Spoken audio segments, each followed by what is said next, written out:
ఇంతకు ధనవంతుడు లాజరు ఉన్నది పాతాళంలోనేనా? పాతాళంలో ఎన్ని భాగాలున్నాయి? పాతాళం ఎక్కడ ఉంది? చూద్దాం రండి. లూకా సువార్త 16వ అధ్యాయము 26వ వచనం ప్రకారముగా ఇక్కడ మనకు 3 స్థలాలు కనబడుతున్నాయి.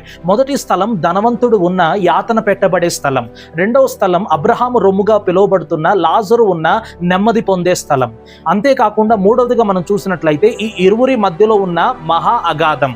ఈ మూడింటిని బైబిల్ లూకా సువార్త 16వ అధ్యాయము 23వ వచనం ప్రకారంగా పాతాళము అని పిలుస్తుంది.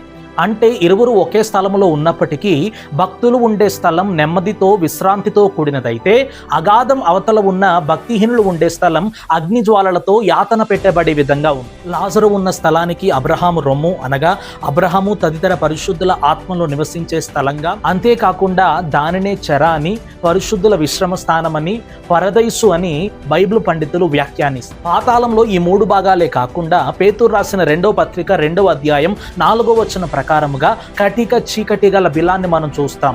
ఇందులో పాపము చేసిన దేవదూతలను దేవుడు తీర్పు దినము వరకు కావలిలో ఉంచినట్టుగా చూస్తాం. ఈ 4 భాగాలు కలిగిన పాతాళము అసలు ఎక్కడ ఉంది?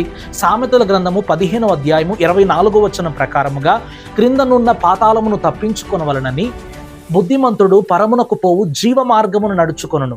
దీనిని బట్టి మనకు అర్థమవుతుంది పాతాళము భూమి క్రింది భాగములలో ఉన్నదని. నేటికి పరిశుద్ధుల ఆత్మలు ఉండే పరదైసు పాతాళములోని ఒక భాగమేనా, లేకపోతే మరేదైనా ప్రాంతంలో ఉందా? తర్వాత వీడియోలో మనం చూద్దాం.